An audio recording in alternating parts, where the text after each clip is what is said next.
So they should come up and stop on their grids now for the start of this last heat. Cresswell Electrical, Blenheim-based sponsor of the KZ2 class.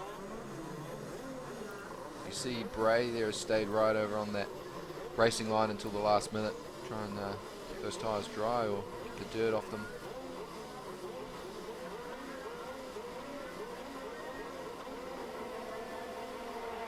And they're away. Looks like Chris Cox got a better start, straight into the lead. Daniel Bray into second. Matthew Hamilton's dropped back into third. Then Chris Cox has got a nice healthy lead off first couple of corners now. So we'll see if Chris Cox can maintain this, and let's see how... I think Matthew Hamilton's got a bit of a problem. He's dropped right back there, so... Let's see what he's doing. He might be saving his tyres. He's stayed on the circuit, so he's not, he's not pulled in. So Chris Cox, yeah, has got a nice lead now, followed by Daniel Bray. I think this will probably be a game of conserving tyres by the looks of things. Just noticed that Scott Manson hasn't made it out as well, so a bit of strategy involved there. It's very interesting. Slowly revolving around. We'll see if he goes into the bits, but on the lead, still Chris Cox.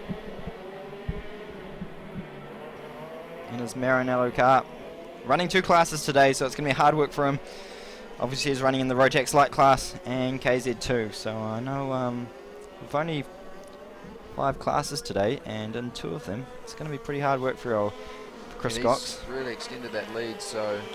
I think the others might be just saving their tyres. I think Daniel there's realised what Matt Hamilton's done, and he might be doing the same thing. So unfortunately we won't really see who's super quick in KZ2 until the final, because it's a small class and they're running on quite soft compounds. Everyone seems to be saving their tyres as much as they can.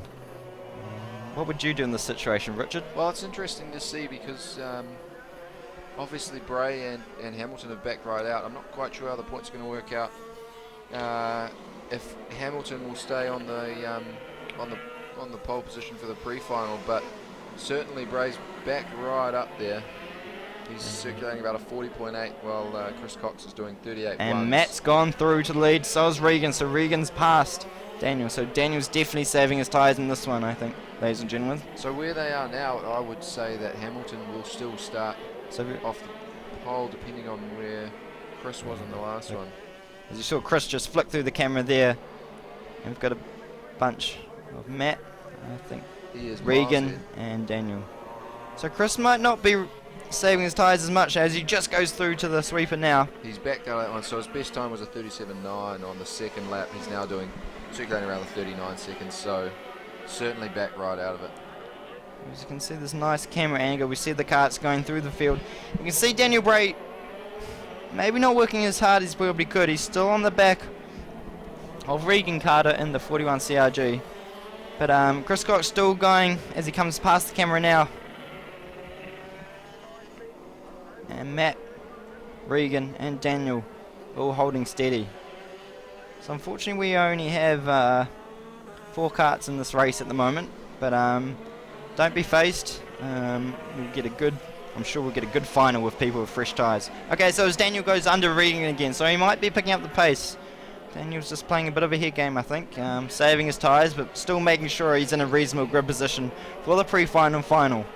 I've raced with Daniel before, and he does have a good head on him, old Daniel. What would you say, Richard? He's got a lot of experience. He's really developed as a driver, certainly in the last sort of 2 to 3 years.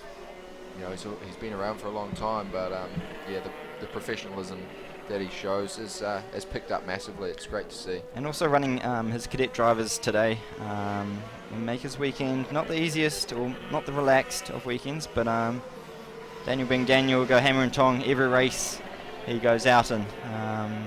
Or I should say, not this race because he's saving his tyres, of course. Yeah, it certainly doesn't make for an interesting heat race, but the way that everyone gets mixed up for the pre-final could be quite an interesting first couple of laps. Exactly. And if you get a good start, then you can actually make a couple of places just on that little launch, can't you, Richard? Yeah, absolutely. And you know, Daniel has... is Matthew still circulating? Sorry. So Matthew Hamilton is still circulating very slowly though. And it's the last lap now for Chris, who has a fairly substantial lead. So 6 seconds nearly. yeah, so to, his best time is a second quicker than the second place Matt Burkhardt, but he did that in lap 2, so that was before he was saving tyres.